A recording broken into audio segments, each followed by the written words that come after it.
এই হারামজাদি হিজড়াগুলো, বেশ্যাগুলো বাংলাদেশের ঘরে ঘরে আগুন ধরাবার চেষ্টা করছে। একদিকে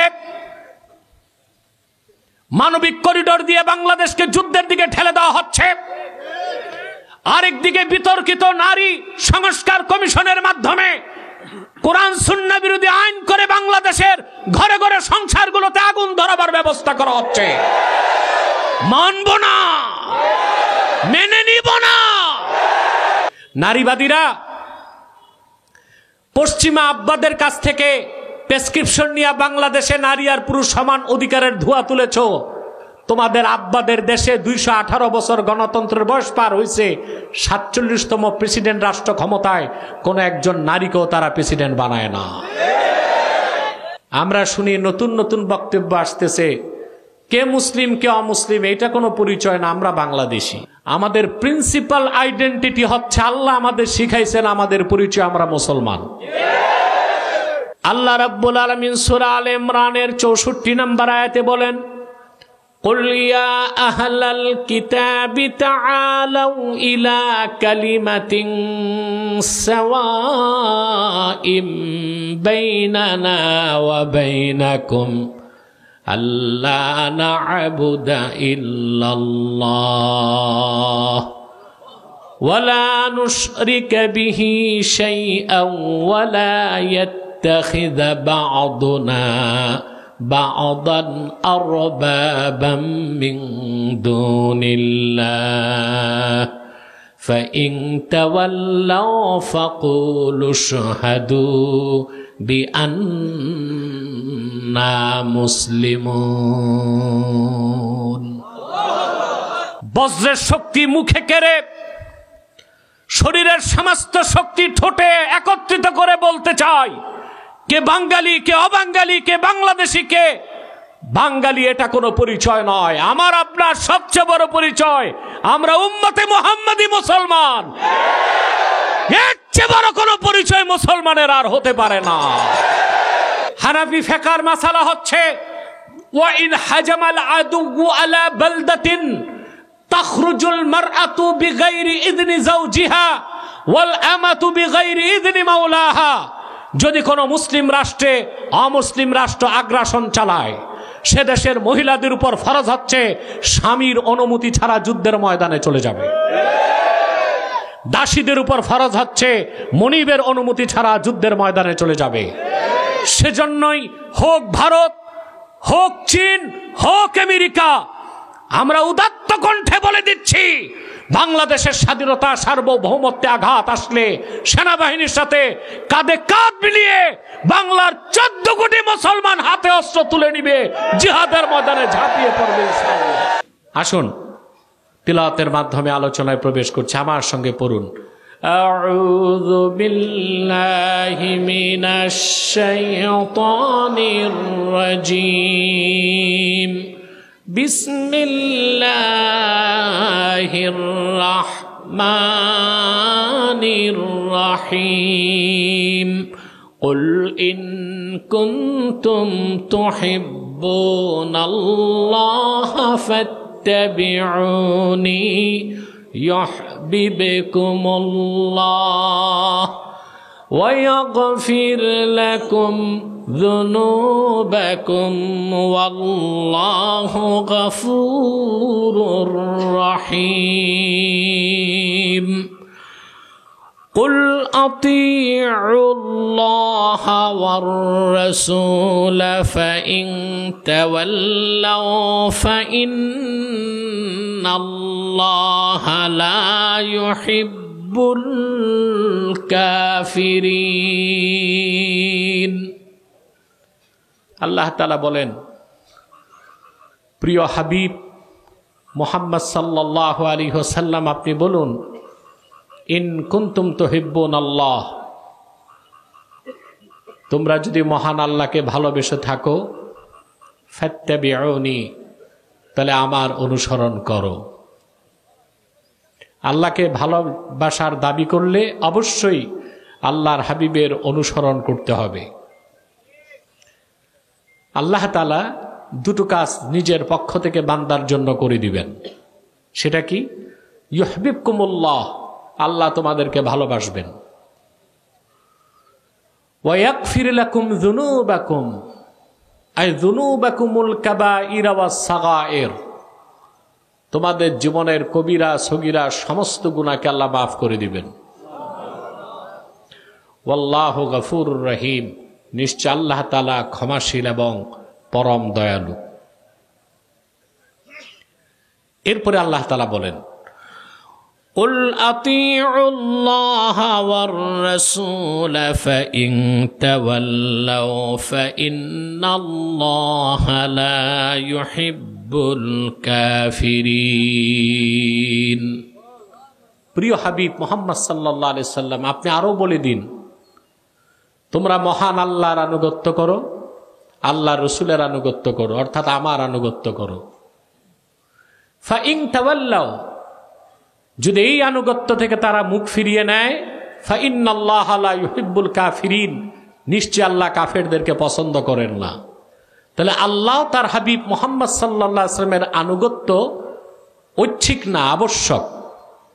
আল্লাহ তার রাসূলের আনুগত্য থেকে যারা মুখ ফিরিয়ে নেবে, আল্লাহ তাদেরকে কাফের বলেছেন। কি বলেছেন? জোরে বলেন। তিনি স্পষ্ট বলে দিলেন, ফাইন্নাল্লাহা লা ইউহিব্বুল কাফিরিন, আল্লাহ তাআলা কাফেরদেরকে পছন্দ করেন না। প্রত্যেক মুমিন আল্লাহকে ভালোবাসে, ঠিক না? আল্লাহর হাবিব মুহাম্মদ সাল্লাল্লাহু আলাইহি ওয়াসাল্লামকে ভালোবাসে। আর এই ভালোবাসাটা হতে হবে জানমাল সবকিছুর চেয়ে বেশি, ঠিক না? যতক্ষণ পর্যন্ত কোনো ব্যক্তি আল্লাহ তার হাবিব মুহাম্মদ সাল্লাল্লাহু আলাইহি ওয়াসাল্লামকে জীবনের চেয়ে বেশি ভালো না বাসবে, ততক্ষণ পর্যন্ত সে প্রকৃত মুমিন হতেই তো পারে না। পারে? দেখুন, খুব ভালো করে খেয়াল করুন। সহিহ বুখারী কিতাবুল ঈমান একটা হাদিস এসছে, হাদিস নাম্বার 25। কত নাম্বার? আল্লাহর হাবিব ইরশাদ করেছেন, সালাসুন মান কুন্না ফীহি ওয়াজাদা হালাওয়াতাল ঈমান। তিনটি খাসলত, তিনটি বৈশিষ্ট্য যার মধ্যে একত্রিত হয়ে যাবে, ঈমানের মধুর স্বাদ সে পেয়ে যাবে।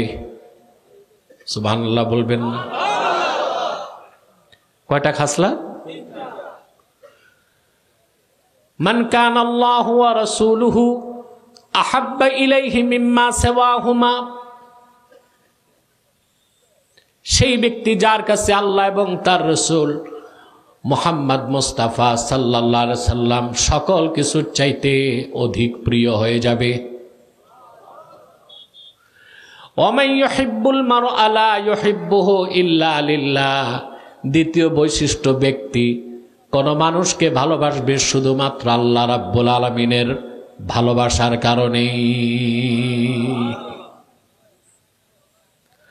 ওয়ামান ইয়াকরাহু আন ইয়াউদা ফিল কুফরি বাদা ইয আনকাযাহুল্লাহ কামা ইয়াকরাহু আন ইউলকা ফিন নার।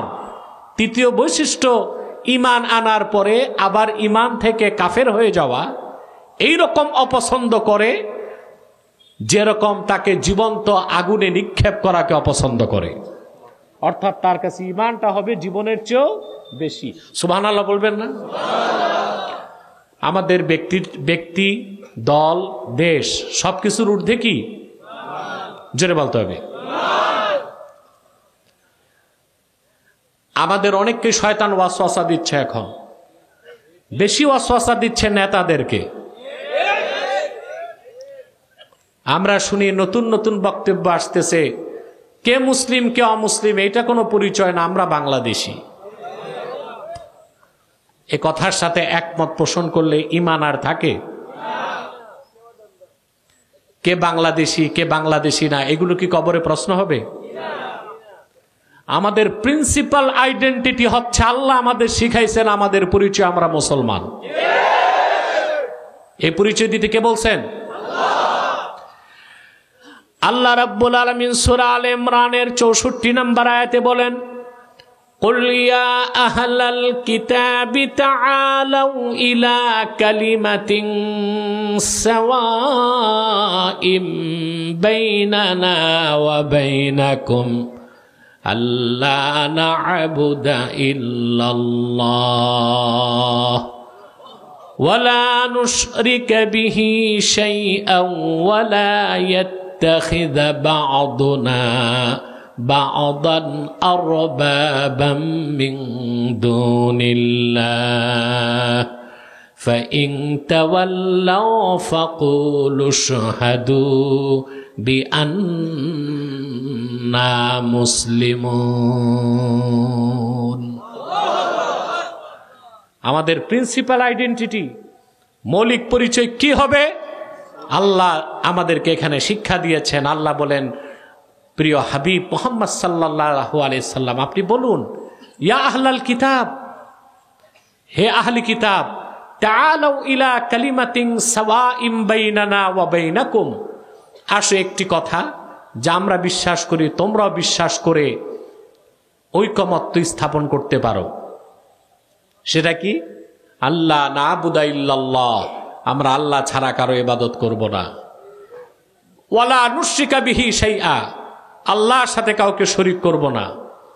ওয়ালা ইয়াত্তাখিযা বা'দুনা বা'দান আরবাবাম মিন দুনিল্লাহ, আর আল্লাহকে বাদ দিয়া মানুষ হয়ে অন্য মানুষকে প্রভু বানাবো না, মানে আইনদাতা বানাবো না। ফাইন তাওয়াল্লাউ, উম্মতে মুহাম্মাদি এই কথা থেকে যদি আহলে কিতাব মুখ ফিরায় নেয়, তোমরা বলো ফাকুলু শাহাদু বিআন্না মুসলিমুন, হে আহলে কিতাব সাক্ষী থাকো আমরা মুসলমান।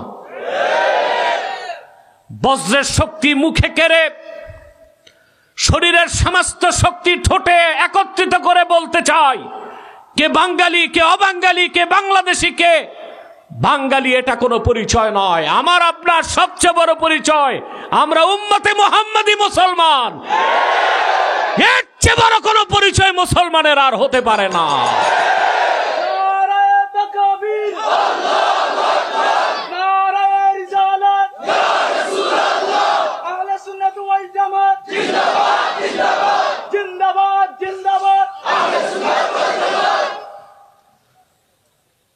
দুঃখ করে বলতে হয়, আমার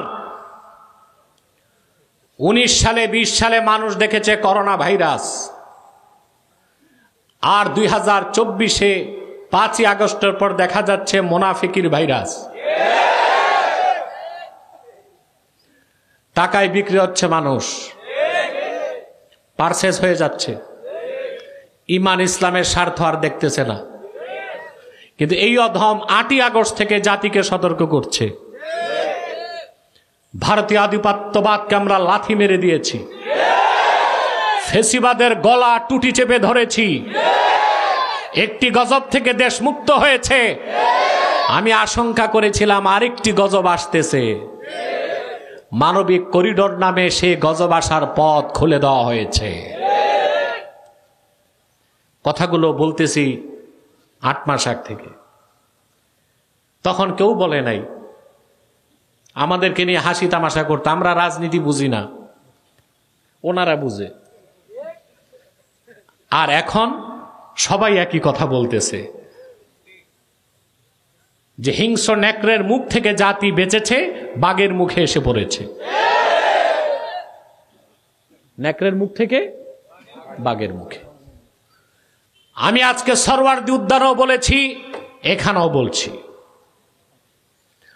আমার দেশের স্বাধীনতার দিকে কেউ যদি হাত বাড়ায়, বাংলাদেশের প্রত্যেকটি মাদ্রাসা একটা ক্যান্টনমেন্ট হয়ে যাবে। আমার দেশের সবুজ লাল পতাকার দিকে কেউ চোখ তুলে তাকালে তার চোখ উপড়ে দেওয়া হবে। 55,000 বর্গ মাইলের সীমানার 1 ইঞ্চিতে হাত দিলে কেউ কালো হাতকে ভেঙ্গে টুকরা টুকরা করে দিবে বাংলাদেশের মুসলমান। কোনো ছাড় নাই, ঠিক কিনা? আমাদেরকে আল্লাহ তাআলা মুনাফিকির ভাইরাস থেকে বাঁচাক। আমাদের সবচেয়ে বড় পরিচয় আমরা মুসলমান। ব্যক্তির চেয়ে দল বড়, দল থেকে দেশ বড়। সকল পলিটিশিয়ানদের এতটুকু স্লোগান, আর ইসলামিস্ট যারা পলিটিশিয়ান, তাদের স্লোগান কি হবে? ব্যক্তির চেয়ে দল বড়, দল থেকে দেশ বড়, দেশ থেকে আমার জান বড়, জান থেকে আমার ঈমান বড়। ঠিক কিনা? আমার ভাইয়েরা, বুখারী শরীফের হাদিসটি লক্ষ্য করে দেখুন। তিনটি খাসলত থাকলে আল্লাহর বান্দা ঈমানের মধুর স্বাদ পেয়ে যাবে। তৃতীয়টা হলো ঈমান আনার পরে ঈমান ছেড়ে আবার কাফের হয়ে যাওয়াকে সে ওই রকম অপছন্দ করবে, জীবন্ত আগুনে তাকে নিক্ষেপ করাকে যেরকম অপছন্দ করবে। অর্থাৎ ঈমান আনার পরে ঈমানটা তার কাছে এত বেশি প্রিয় হয়ে যাবে, তার জীবন সুৎসর্গ করে দিবে। কিন্তু কাফের মুশরিক বেঈমানের সামনে মস্তক নত করবে না, মস্তক কেটে দিবে। ঠিক কিনা? তো যে তিনটি খাসলাত একত্রিত হলে ঈমানের মধুর স্বাদ পাওয়া যায়, তার প্রথমটাই হচ্ছে আল্লাহ তার রাসূলের ভালোবাসা হতে হবে সবকিছুর চেয়ে বেশি। সুবহানাল্লাহ বলবেন না? যতক্ষণ পর্যন্ত আল্লাহ তার হাবিব মুহাম্মদ সাল্লাল্লাহু আলাইহি ওয়াসাল্লামের ভালোবাসা জীবনের চাইতে বেশি না হবে, ততক্ষণ পর্যন্ত আপনি মুসলিম দাবি করার কোনো অধিকার রাখেন। আল্লাহ রাব্বুল আলামিন বলেন, وَمِنَ النَّاسِ مَن يَتَّخِذُ مِن دُونِ اللَّهِ أَندَادًا يُحِبُّونَهُمْ كَحُبِّ اللَّهِ وَالَّذِينَ آمَنُوا أَشَدُّ حُبًّا لِلَّهِ। মানুষের মধ্যে এমন কিছু মানুষ আছে, আল্লাহ বলতেছেন, যারা মহান আল্লাহকে বাদ দিয়া অন্য ব্যক্তি বা বস্তুকে বা মতবাদকে আল্লাহর সমকক্ষ মনে করে। ইউহিব্বুনাহুম কাহুব্বিল্লাহ, ওই সব মূর্তি, দেবদেবী, মতবাদ, মতাদর্শকে তারা ভালোবাসে ওই রকম মুমিনরা যেই রকম আল্লাহকে ভালোবাসে। ওয়াল্লাযীনা আমানু আশাদ্দু হুব্বাল লিল্লাহ। কিন্তু প্রকৃত ইমানদার মুসলমান উম্মতে মুহাম্মদী জীবনের চাইতে বেশি আল্লাহকে ভালোবাসে। এখন কেউ যদি দাবি করে আমি আল্লাহকে ভালোবাসি, তার একটা শর্ত পূরণ করতে হবে। কয়টা? আল্লাহ সেটা বলেন, কুল ইন কুনতুম তুহিব্বুনাল্লাহা ফাত্তাবিউনি ইউহিব্বুকুমুল্লাহ। মুহাম্মদ সাল্লাল্লাহু আলাইহি ওয়াসাল্লাম, আপনি আমার পক্ষ থেকে ঘোষণা করুন, যদি তোমরা মহান আল্লাহকে ভালোবেসে থাকো, তার প্রমাণ দিতে হবে। প্রমাণ হচ্ছে ফাত্তাবিউনি, আমি মুহাম্মদ সাল্লাল্লাহু আলাইহি সাল্লামের অনুসরণ করো। আল্লাহর হাবিব মুহাম্মদ সাল্লাল্লাহু আলাইহি সাল্লামের অনুসরণ করা ছাড়া আল্লাহকে পাওয়া, আল্লাহর সন্তুষ্টি অর্জন, আল্লাহকে ভালোবাসা সম্ভব নয়। এর বাইরে কোনো তরিকা নাই, কোনো মতবাদ নাই। আছে? বলেন আছে? নাই। আল্লাহ পাক বলেন, তাতে আমি কি করব? তাতে কি হবে? যদি আমরা মুহাম্মদ সাল্লাল্লাহু আলাইহি ওয়াসাল্লামের অনুসরণ করে ওনার উম্মতে মুহাম্মদী হই, আল্লাহ ওয়াদা করছেন ইউহিব্বুকুমুল্লাহ, আল্লাহ তোমাদেরকে ভালোবাসবেন। ওয়াগফির লাকুম যুনুবাকুম, তোমাদের জীবনের সব গুনাহ আল্লাহ মাফ করে দিবেন। আল্লাহ যদি ভালোবেসেই ফেলেন আর গুনাহ মাফ করে দেন, সেই বান্দার আল্লাহর জান্নাতে যেতে কোনো প্রতিবন্ধকতা থাকতে পারে নাকি? এটা বেহেশতের টিকিট। এটা কি? বেহেশতের টিকিট। বাংলাদেশে কালেকশনের বক্তারা 10,000 টাকায়, 2,000 টাকায়, 500 টাকায় বেহেশত বিক্রি করে। দেখেন না আপনারা? কথা বলে না। মসজিদ মাদ্রাসায় 10,000 টাকা দিলে এক মুনাজাতে 14 গোষ্ঠী বেহেশতের টিকিট দেয়। বক্তা নিজেও জানে না সে বেহেশতে যাবে কিনা। ঠিক কিনা? আবার বাংলাদেশে কিছু ভণ্ড পীর আছে, বেহেশতের টিকিট বিক্রি করে। বেহেশতের টিকিট তো আল্লাহ দেখাই দিচ্ছেন সূরা আলে ইমরানের 31 নম্বর আয়াত। কত নাম্বার? আল্লাহর হাবিব মুহাম্মদ সাল্লাল্লাহু আলাইহি সাল্লামের অনুসরণ করা ছাড়া মুসলমান হবার কোনো সুযোগ নাই। আর খাঁটি মুসলমান মুমিন হওয়া ছাড়া মহান আল্লাহ রাব্বুল আলামিনকে ভালোবাসার কোনো সুযোগ নাই। যদি মুহাম্মদ সাল্লাল্লাহু আলাইহি ওয়াসাল্লামের অনুসরণ মানব জাতি করে, আল্লাহ তাদেরকে ভালোবাসবেন, আর তাদের ভালোবাসা আল্লাহর জন্যে ভালোবাসা বলে গণ্য হবে। আল্লাহ তখন কি করবেন? জিন্দিগির সমস্ত গুনাহ আমাদের মাফ করে দিবেন আর তার জান্নাতের দরজা খুলে দিবেন। বলেন সুবহানাল্লাহ। আল্লাহর হাবিবের অনুসরণটার মূল্য কত বেশি! বান্দার গুনাহ যত বেশি হোক, যত বড় হোক, সুবহানাল্লাহ, যত বেশি হোক, যত বড় হোক, আল্লাহর হাবিব মুহাম্মদ সাল্লাল্লাহু আলাইহি ওয়াসাল্লামের রিসালাতকে বিশ্বাস করে ওনার আনুগত্য মেনে নিলে, মুমিন হয়ে গেলে জীবনের সব গুনাহ আল্লাহ মাফ করে দিবেন। ওয়াহশী একজন সাহাবীর নাম কি? ওয়াহশী। মক্কা যখন বিজয় হবে, এই তোমরা বন্ধ করো রেকর্ড। মক্কা যখন বিজয় হয়ে গেল, ওয়াহশী পালায়ে যাচ্ছে। মক্কা মুকাররমা বিজয়ের পর দলে দলে মানুষ ইসলাম গ্রহণ করতে লাগলো। সুবহানাল্লাহ। মক্কা বিজয় হয়েছে বিনা রক্তপাতে। শুধু 4 জনকে রাসূল করিম সাল্লাল্লাহু আলাইহি ওয়াসাল্লাম মৃত্যুদণ্ড দিয়েছিলেন। কয়জনকে? দলে দলে লোক মুসলমান হতে লাগলো। ওয়াহশী পালায়ে যাচ্ছে। লোকজন বলল, ইয়া ওয়াহশী আইনা তুরিদ, তুমি কোথায় যাও? ওয়াহশী বলল, দলে দলে লোক মুসলমান হচ্ছে, মুহাম্মদ সাল্লাল্লাহু আলাইহি ওয়াসাল্লাম সবাইকেই ক্ষমা করে দিচ্ছেন, তবে আমি ক্ষমার উপযুক্ত নই। আমি সেই পাপী জালেম যে কিনা উহুদ ময়দানে গিয়েছিলাম ভাড়াটে খুনি হিসেবে। রাসূল করিম সাল্লাল্লাহু আলাইহি সাল্লামের আপন চাচা আমিরে হামজাকে আমি হত্যা করেছিলাম। আমিরে হামজার দেহ মোবারক যখন উহুদ ময়দানে লুটায় পড়ল, আবু জেহেলের স্ত্রী হেন্দা রাসূলুল্লাহর চাচার সিনা মোবারক বিদর্ণ করে কাঁচা কলিজা বের করে চর্বণ করতে লাগলো। আমিরে হামজার নাক কান কেটে মালা তৈয়ার করে গলায় পরিধান করে উল্লাস করলো। সিরাতের কিতাব সাক্ষ্য দেয়, আল্লাহর হাবিব সাল্লাল্লাহু আলাইহি সাল্লামের দান শহীদ হবার কারণেও উহুদ ময়দানে রাসূলুল্লাহ এত বেশি ব্যথা পান নাই।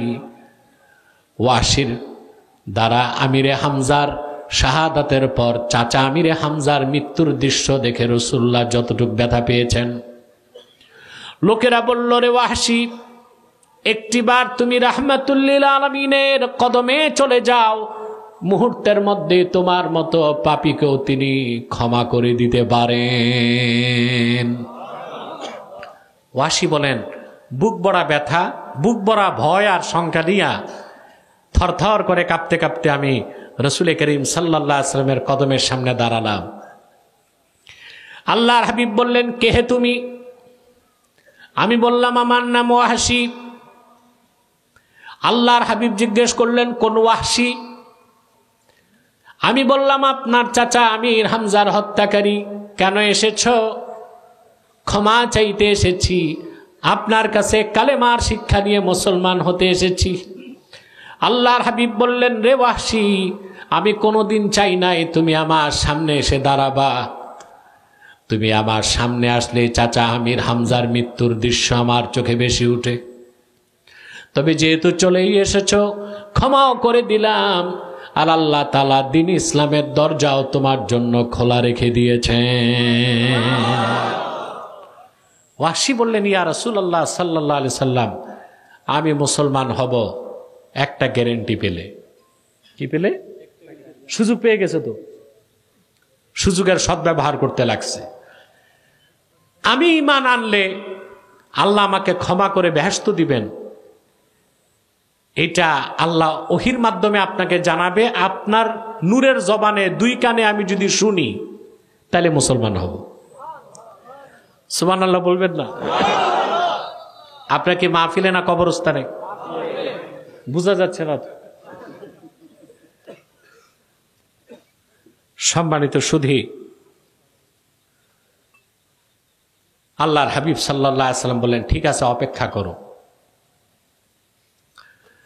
ওয়াহশীর প্রশ্নের জবাবে ওহী নাজিল হয়ে গেল। আল্লাহ তাআলা ডাক দিয়ে বললেন, والذين لا يدعون مع الله إلها آخر ولا يقتلون النفس التي حرم الله إلا بالحق ولا يزنون ومن يفعل ذلك يلقى أثاما আল্লাহ পাক ঘোষণা করলেন, আর যারা মহান আল্লাহর সাথে অন্য কাউকে ইলাহ হিসেবে ডাকবে না, মানুষকে হত্যা করে না অন্যায়ভাবে এবং জিনা করে না, আল্লাহ তাদেরকে ক্ষমা করে দিবেন। ঈমান আনে যদি তারা, আল্লাহ তাদের ক্ষমা করে দিবেন। আর এই কাজগুলোর মধ্যে যে নিয়োজিত হবে কঠিন শাস্তি তারে পাকড়াও করবে। ওয়াহশী বললেন, ইয়া রাসূলুল্লাহ, ইয়া হাবিবাল্লাহ, ইন্নী আশরাকতু বিল্লাহ ওয়া কাতালতুন নাফসাল্লাতী হারামাল্লাহু ইল্লা বিল হাক্কি ওয়া জানাইতু। আমি তো শিরকের গুনাহ করেছি, আমি অন্যায়ভাবে মানুষ হত্যা করেছি, জীবনে কতবার জিনা করেছি তার কোনো খেয়াল নাই, তাইলে ঈমান এনে লাভ কি? আল্লাহর পক্ষ থেকে আবার ওহী চলে আসলো, ইল্লা মান তাবা ওয়া আমানা ওয়া আমিলা আমালান সালিহান فأولئك يبدل الله سيئاتهم حسنات وكان الله غفورا رحيما।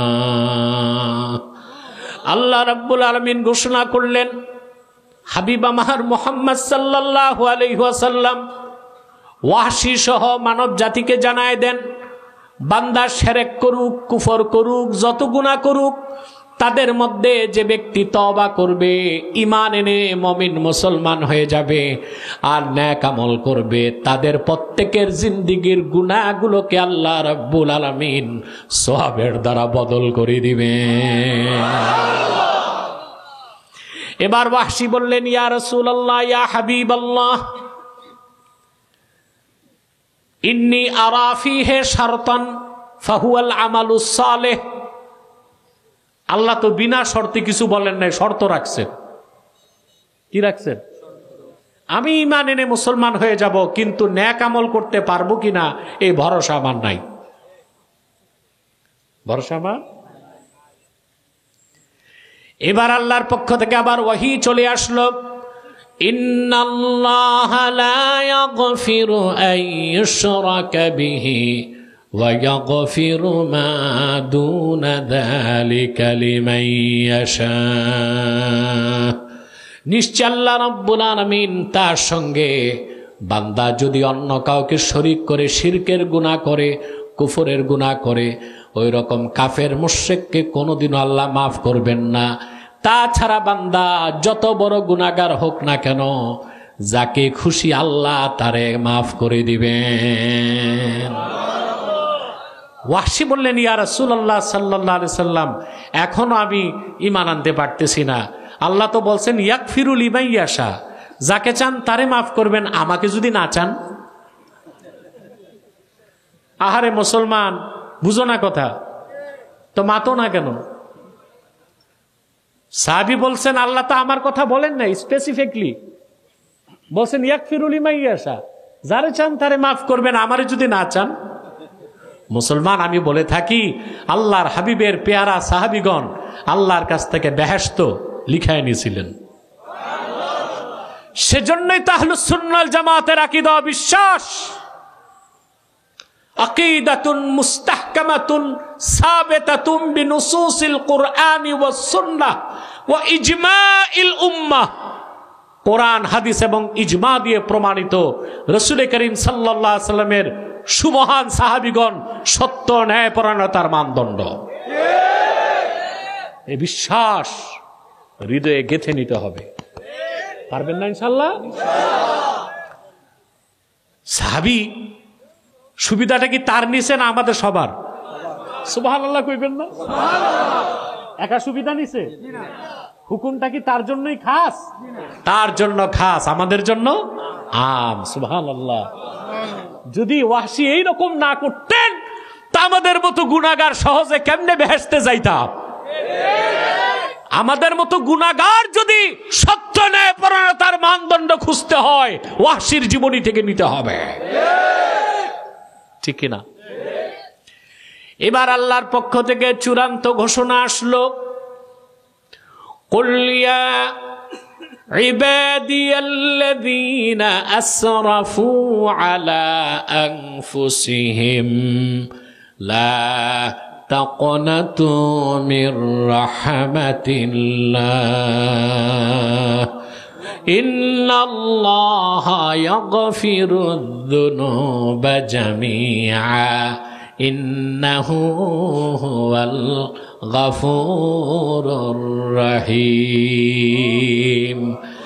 আল্লাহর পক্ষ থেকে ওয়াহশীর জন্য খাস, বাকি উম্মতের জন্য আম, চূড়ান্ত সুসংবাদ চলে আসলো। আল্লাহ ঘোষণা করলেন, দোস্ত আমার মুহাম্মদ সাল্লাল্লাহু আলাইহি ওয়াসাল্লাম, আপনি ঘোষণা করুন, হে আমার বান্দারা, তোমরা যারা নিজেদের উপর জুলুম করেছো, কোনো নিরাশ হয়ো না। আল্লাহর রহমত থেকে যদি তোমরা ঈমান আনতে পারো, সুবহানাল্লাহ, আল্লাহ তোমাদের জীবনের সব গুনাহ মাফ করে দিবেন। নিশ্চয় আল্লাহ রাব্বুল আলামিন গফুরুর রহিম। তো রাসূল করিম সাল্লাল্লাহু আলাইহি সাল্লামের ইত্তেবা করলে কি হবে? ইয়াগফির লাকুম যুনুবাকুম। কিভাবে আল্লাহ মাফ করবেন, কি পর্যায়ে মাফ করবেন, তার ব্যাখ্যাটা এতক্ষণে হয়তোবা কিছুটা হলো আপনারা অনুধাবন করতে পেরেছেন। ঠিক কিনা? এখন রাসূলুল্লাহ সাল্লাল্লাহু আলাইহি ওয়াসাল্লামের ইত্তেবার প্রথম অর্থ হচ্ছে রাসূলুল্লাহর রিসালাতকে বিশ্বাস করতে হবে। তারপর রাসূলুল্লাহ সাল্লাল্লাহু আলাইহি ওয়াসাল্লাম আল্লাহর পক্ষ থেকে যা বলেছেন, যে সিদ্ধান্ত দিয়েছেন, বিনা প্রশ্নে চোখ বন্ধ করে অন্ধের মতো তা বিশ্বাস করতে হবে। সেখানে কোনো ইফ হোয়াই খুঁজার সুযোগ নাই। ইফ হোয়াই খুঁজার সুযোগ নাই। আল্লাহর হাবিব মুহাম্মদ সাল্লাল্লাহু আলাইহি ওয়াসাল্লাম আল্লাহর পক্ষ থেকে যা কিছু এনেছেন, যা কিছু নীতি নির্ধারণ করেছেন, যা কিছু রীতি প্রণয়ন করেছেন, তা সবটুকুন বিনা প্রশ্নে বিশ্বাস করে আপনাকে মুমিন হতে হবে। তারপর অনুসরণ করে আপনাকে খাঁটি উম্মত হতে হবে। অতএব রাসূল করিম সাল্লাল্লাহু আলাইহি ওয়াসাল্লামের ইত্তেবা বা অনুসরণ ছাড়া মুসলমান হবার সুযোগ। কথাটা আরেকটু স্পষ্ট করে দিন আল্লাহ 32 নম্বর আয়াতে। শুনতেছেন? মনোযোগ আছে তো? এরপরে আল্লাহ রাব্বুল আলামিন বলেন, কুল আতিউল্লাহ ওয়ার রাসূলা ফাইন তাওয়াল্লাউ ফাইন্নাল্লাহা লা ইউহিব্বুল কাফিরিন। রাসূলুল্লাহর অনুসরণ তার আরো ব্যাখ্যা আল্লাহ করে দিলেন পরের আয়াতে। আল্লাহ বললেন, মুহাম্মদ সাল্লাল্লাহু আলাইহি সাল্লাম, আপনি সুস্পষ্টভাবে বলে দিন, তোমরা আল্লাহর আনুগত্য করো, আল্লাহর রাসূলের আনুগত্য করো। ফাইন তাওয়াল্লাউ, এই আনুগত্য থেকে যদি তারা মুখ ফিরিয়ে নেয়, তারা কাফের। তারা কি? জোরে বলেন। ফাইন্নাল্লাহা লা ইউহিব্বুল কাফিরিন, নিশ্চয় আল্লাহ রাব্বুল আলামিন কাফেরদেরকে পছন্দ করেন না। তাহলে আল্লাহর হাবিব মুহাম্মদ সাল্লাল্লাহু আলাইহি সাল্লাম আল্লাহর পক্ষ থেকে যে শরীয়ত দিলেন, দিন দিলেন, আইন ও কানুন দিলেন, যে সুন্নত আদর্শ রেখে গেছেন, তা বিশ্বাস করা কি ঐচ্ছিক না আবশ্যক? কি আবশ্যক। আপনি তা বিশ্বাস না করলে মুমিন হতে পারবেন না, আর অনুসরণ না করলে আপনি মুমিন হতে পারবেন না। আজকে আমাদের আফসোস, 53 বছর হয়ে গেল বাংলাদেশ স্বাধীন হয়েছে। আলেম ওলামা, পীর মাশায়েখ ইসলামপন্থীদের পবিত্র রক্তে পা রেখে ওনারা ক্ষমতায় যায়, আর ক্ষমতায় যে কোরআন সুন্নাহর পক্ষে তো আইন করার প্রশ্নই আসে না, বরং কোরআন সুন্নাহর বিপক্ষে আইন করে, যা আল্লাহ তার রাসূলের আইনকে চ্যালেঞ্জ করে। এই বিতর্কিত নারী সংস্কার কমিশন হয়েছে, এটার বিপক্ষে সর্বপ্রথম আওয়াজ তুলেছে আপনাদের এ ভাই। দেখেছেন আপনারা? এই বিতর্কিত আইন যদি পাশ হয়, সংস্কারের আর জায়গা পায় না। সংস্কার করতে হবে আইন মন্ত্রণালয়কে, আইনের শাসন দেশে নাই। সংস্কার করতে হবে আপনার কনস্টিটিউশন, সংবিধানকে সংস্কার করতে হবে। এইরকম সংবিধানের সংস্কার করতে হবে 2 পাস 4 পাস কেউ এমপি হইতে পারবে না। বাংলাদেশের ইতিহাসে দেখা যায় অনেক বিড়ি ব্যবসায়ী, ইয়াবা ব্যবসায়ী পার্লামেন্ট মেম্বার হয়েছে না? সংস্কার করতে হবে, অন্তত গ্রাজুয়েট পাস করা ছাড়া কেউ সংসদ সদস্য নির্বাচিত হতে পারবে না। এগুলো সংস্কার। সংস্কার করতে হবে, কোন নারী বাংলাদেশে প্রেসিডেন্ট বা প্রধানমন্ত্রী হতে পারবে না। সংস্কার করা যায়, এক ব্যক্তি 2 মেয়াদের বেশি প্রধানমন্ত্রী থাকতে পারবে না। এগুলো সংস্কার নাই। সংস্কার করতে আসছে আল্লাহর আইনের বিপক্ষে। বিতর্কিত আপনার নারী সংস্কার কমিশন, এত সংস্কার থাকতে মহিলাদের সংস্কার আগে আসলো কেন? দায়িত্ব দিছে নারীদের সংস্কার কমিশনে 10 জন মহিলাকে দায়িত্ব দিছে, তবে দেখে মনে হয় না এরা পুরুষ না মহিলা। বুঝার কোনো উপায় নাই। আপনারা দেখেছেন তাদের সুরতগুলো, উপায় আছে? বুঝার কোনো উপায় নাই। না এগুলো ট্রান্সজেন্ডার, আল্লাহ তাআলাই ভালো জানেন। 318 পৃষ্ঠার প্রতিবেদন দিছে সংস্কারের জন্য। প্রথম যে জিনিসটা মোটেও মানা যায় না তা হচ্ছে সকল ক্ষেত্রে নারী পুরুষের অভিন্ন আইন। পুরুষ তালাক দিবে, নারীও তালাক দিতে পারবে। তারপরে আইন তারা সুপারিশ করেছে তালাক দেওয়ার পর মোহর দিলে হবে না, জরিমানাও দিতে হবে পুরুষকে। তো মহিলা যদি পুরুষকে তালাক দেয়, জরিমানা কে দিবে?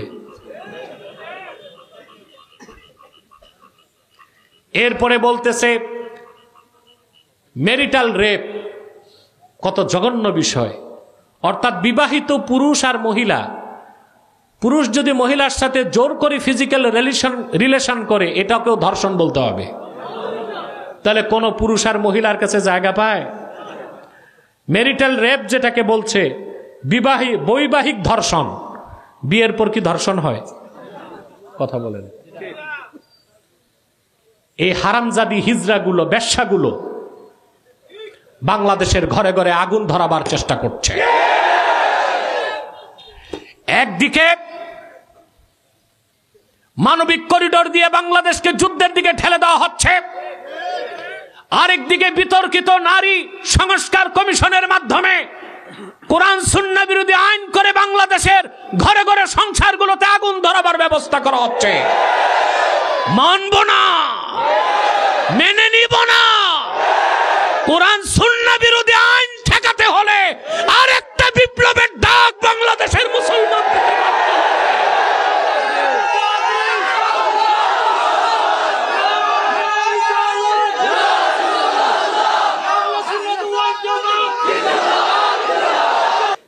আচ্ছা বলেন, যদি মেনে নেওয়া হয় তর্কের খাতিরে যে পুরুষ বিয়ের পর জোর করে স্ত্রীকে যদি ফিজিক্যাল রিলেশন করে ওইটা ধর্ষণ হবে, তো প্রমাণ দিবে কি দিয়া?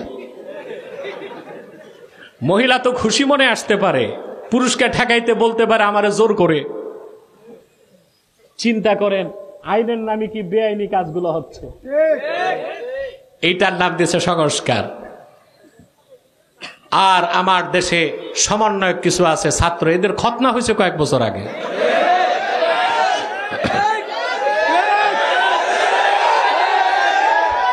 রাজনীতির র বুঝে না।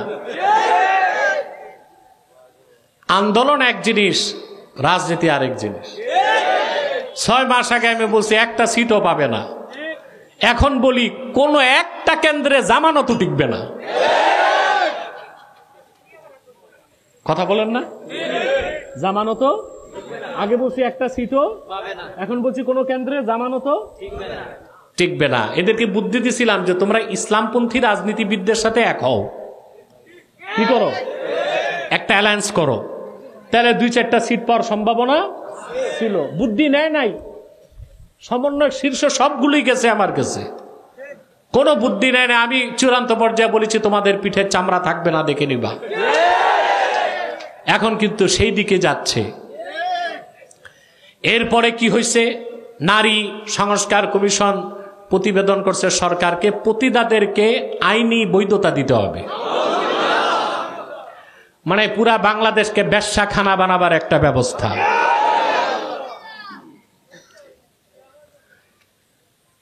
ইসলামপন্থী মুসলমান যখন টুটি চেপে ধরছে, তো নারী সংস্কার কমিশনের বুড়ি যেটা আছে, বুড়িটা বলতেছে এটা তো মুসলিম পার্সোনাল লর সাথে একটা সিভিল ল থাকবে, অর্থাৎ যারা ইসলামী আইন মানবে না, কাফের মুশরিক বেঈমান নাস্তিক, তারা এই ল মানবে। তা আপনারা বলেন ভাই, একই দেশে কি দুই আইন চলে? এখন বাবা মারা গেছে, এক ছেলে এক মেয়ে, ইসলামী আইন বলে মেয়ে যা পাবে তার ডবল পাবে কে? ছেলে। এখন ছেলেটা বলল আমি ইসলামী আইনে সমাধান চাই, আর মেয়েটা বলল আমি সিভিল লতে সমাধান চাই। সমাধান করবে কে? কথা বলেন। সুস্পষ্টভাবে মনে রাখবেন, নারী আর পুরুষ সকল ক্ষেত্রে সমান হতে, এটা অযৌক্তিক দাবি, অবৈজ্ঞানিক দাবি। আপনারা ডক্টর জাফরুল্লাহর সাথে আমার একটা ডিবেট দেখছিলেন। আমি সেখানে ডিবেটে নারী আর পুরুষের মধ্যে ফিজিক্যাল, সাইকোলজিক্যাল এবং বায়োলজিক্যাল সৃষ্টিগত 25টা পার্থক্য দেখাইছি। কতটা? আল্লাহ সৃষ্টি করার সময় পার্থক্য রাখছেন, তো সকল ক্ষেত্রে মুসাওয়া, সমতা কিভাবে আমরা করব? বরং আমরা বলি নারী পুরুষের সমান অধিকার না, নারী পুরুষের প্রাপ্য অধিকার চাই। কিছু ক্ষেত্রে নারী বেশি অধিকার, কিছু ক্ষেত্রে পুরুষ। সুবহানাল্লাহ বলবেন। আপনি খেয়াল করে দেখুন, একজন পুরুষকে 365 দিনের প্রত্যেক দিন প্রতিদিন 5 ওয়াক্ত নামাজ পড়তে হয়।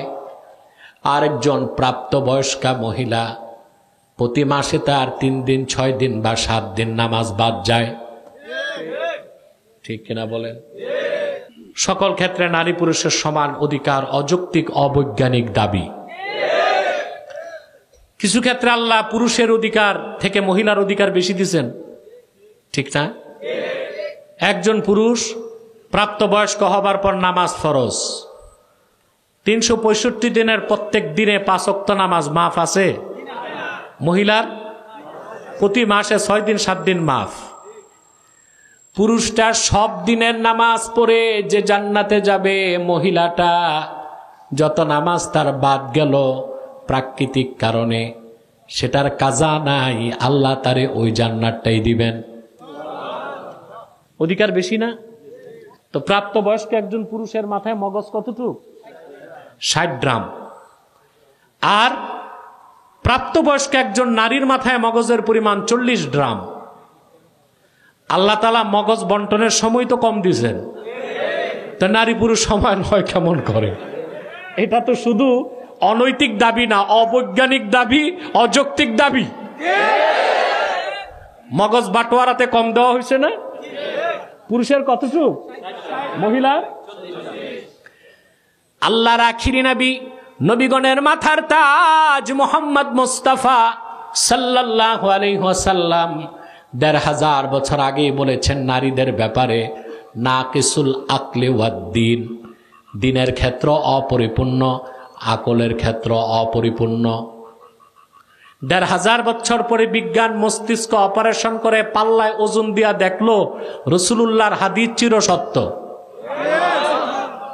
পুরুষের মগজ 60 গ্রাম, মহিলার মগজ, মহিলা যেই হোক, উকিল, ম্যাজিস্ট্রেট, ব্যারিস্টার, প্রধানমন্ত্রী, জাতিসংঘের মহাসচিব হোক, ওর মগজ পুরুষের চেয়ে 20 গ্রাম কম।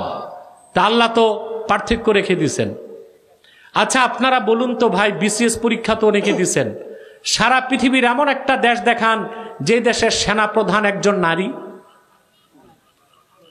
কেন?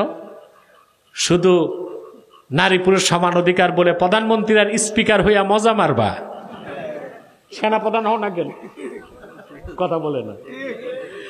কারণ মডার্ন ওয়ার পলিসি, আধুনিক যুদ্ধনীতি কোন নারীকে সেনাপ্রধান বানাবার পক্ষে নয়। কারণ মহিলারা দেখবেন অধিকাংশ সময় ব্যস্ত থাকে, শাড়ি কোনটা পরবে, মেকআপ কোনটা করবে। ওদিকে তো যুদ্ধ লেগে আগুন ধরে গেছে, সে তো বেখেয়ালে বলবে বোমা 2টা মারো।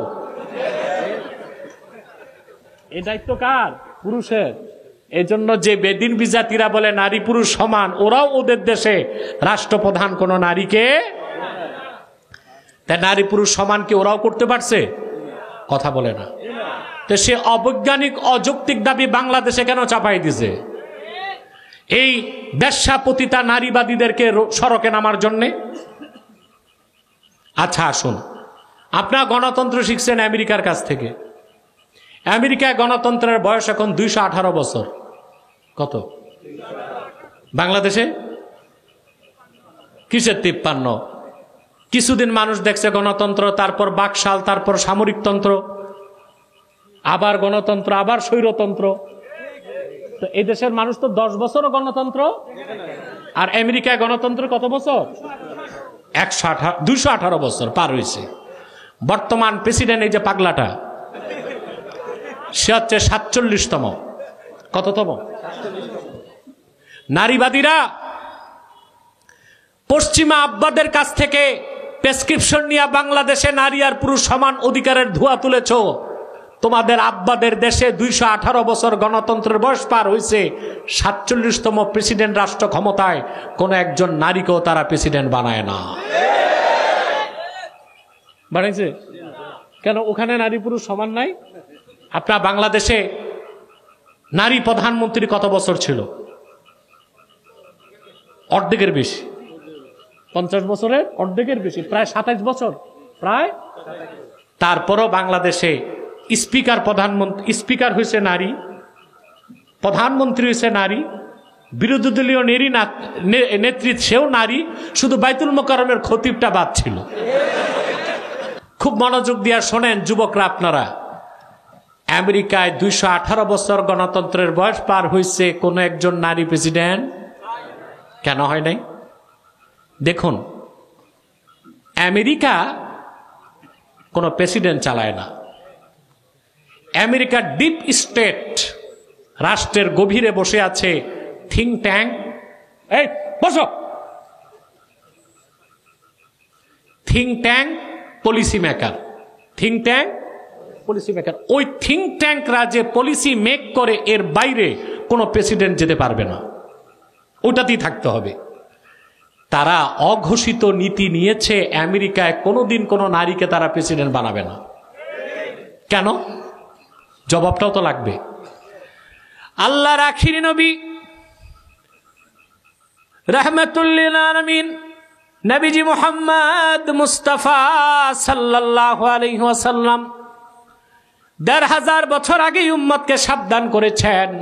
সহিহ বুখারীতে হাদিসটা আছে, লা ইউফলিহা কওমুন ওয়াল্লাউ আমরাহুম ইমরাতান, সে জাতি কোনোদিন সফল হবে না, সফলতা লাভ করবে না, যে জাতি তাদের রাষ্ট্রীয় নেতৃত্বের দায়িত্ব কোনো নারীর কাছে সঁপে দিবে।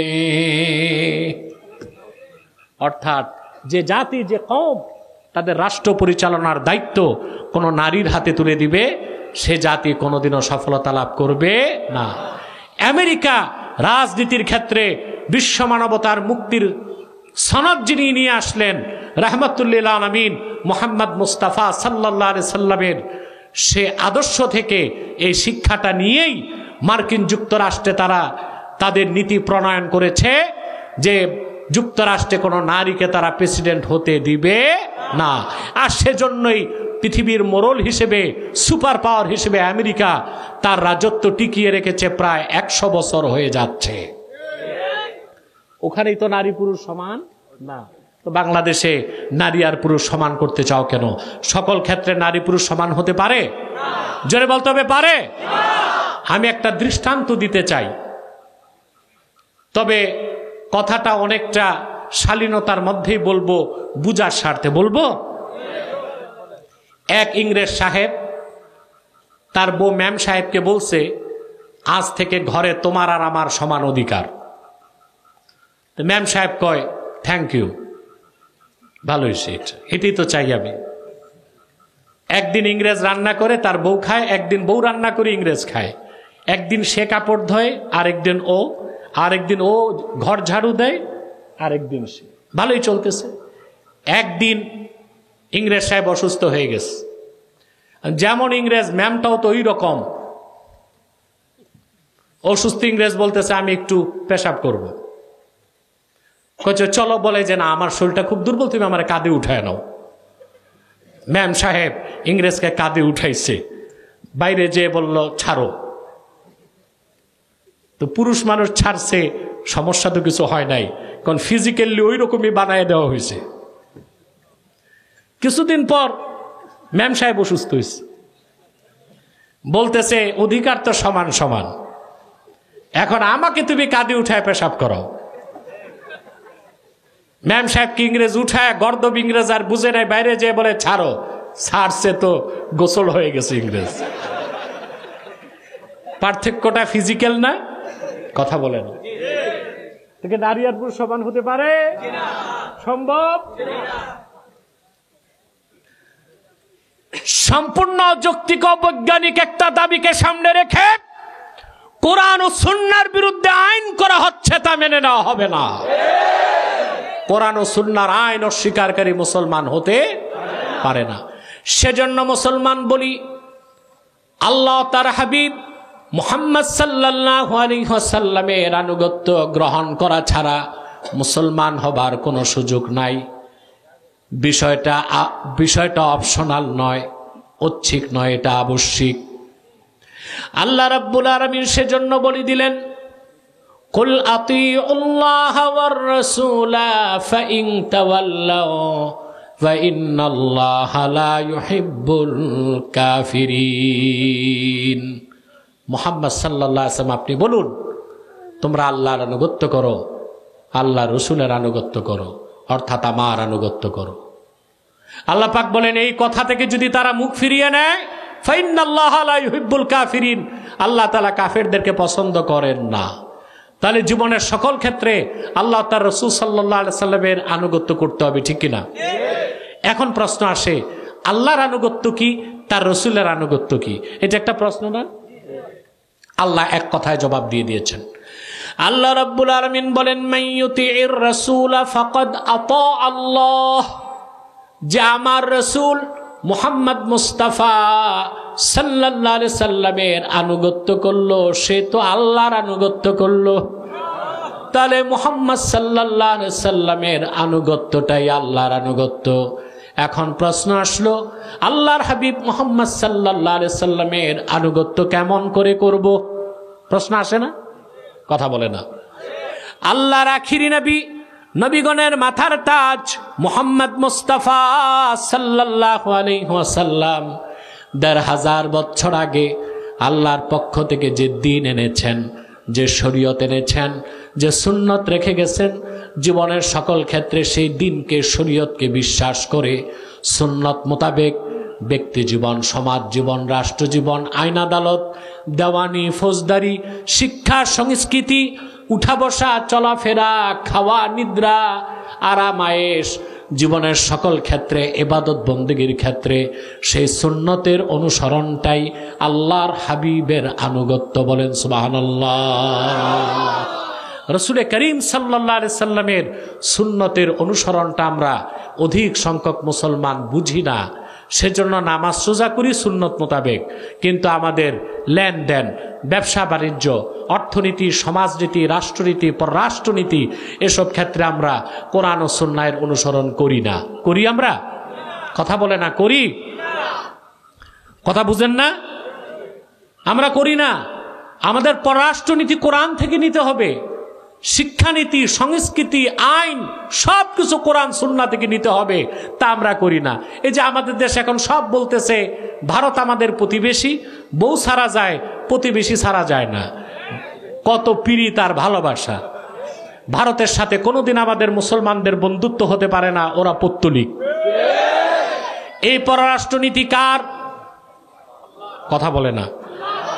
আল্লাহ রাব্বুল আলামিন বলেন, লা ইয়াত্তাখিযিল মুমিনুনাল কাফিরিনা আউলিয়া মিন দুনিল মুমিনিন। মুমিনরা কখনো কাফেরদেরকে বন্ধু বানাতে পারে না।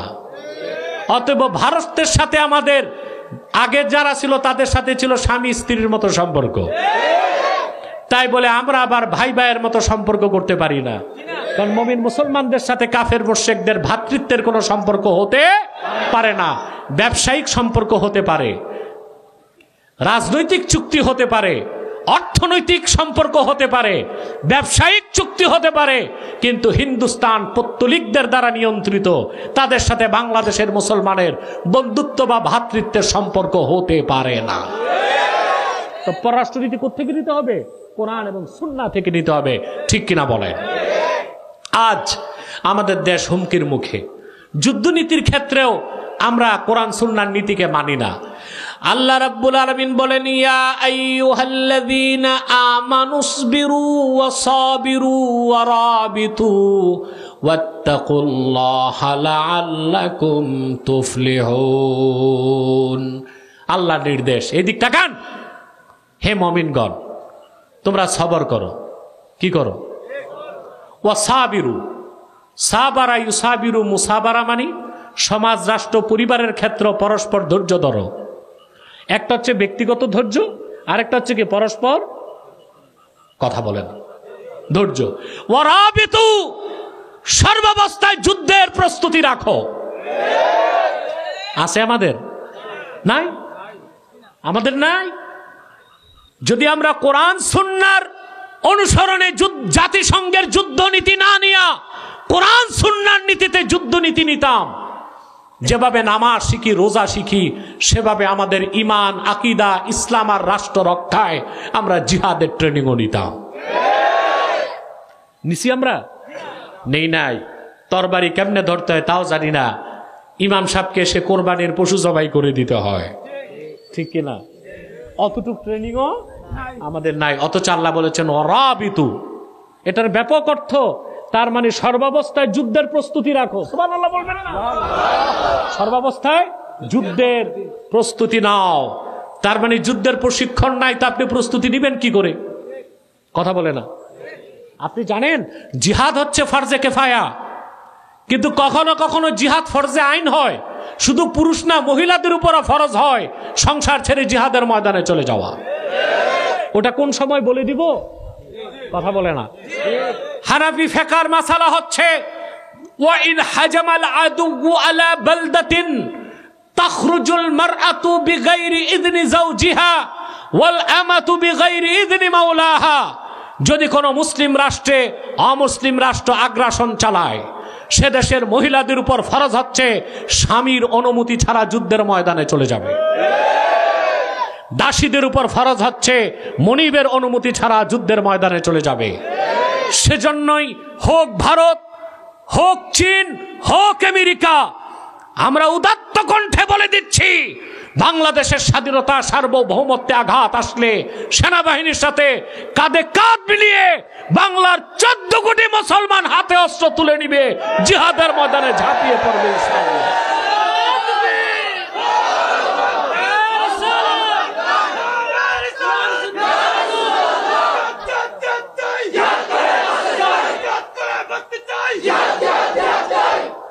প্রিয় ভাইরা, যে শিক্ষাটা নিয়ে বিদায় নিব, জীবনের সকল ক্ষেত্রে আল্লাহর আখিরি নবী মুহাম্মদ সাল্লাল্লাহু আলাইহি ওয়াসাল্লাম ১৫০০ বছর আগে যে সুন্নাহ, যে নীতি ও রীতি রেখে গিয়েছেন, তা অক্ষরে অক্ষরে বিশ্বাস করব, যথাসাধ্য অনুসরণ করব। তাহলেই আমরা হব মুমিন বা মুসলিম, তাহলেই আমরা নাজাত পাবো, বেহেশতে যেতে পাবো, পৃথিবীতে পাবো কল্যাণ, পরকালে পাবো মুক্তি। সাদাকাল্লাহুল আযীম ওয়া সাদাকা রাসূলুহুন নবিয়ুল কারীম ওয়া নাহনু আলা যালিকা মিনাশ শাহিদিন ওয়াশ শাকিরিন। আলহামদুলিল্লাহি রাব্বিল আলামিন।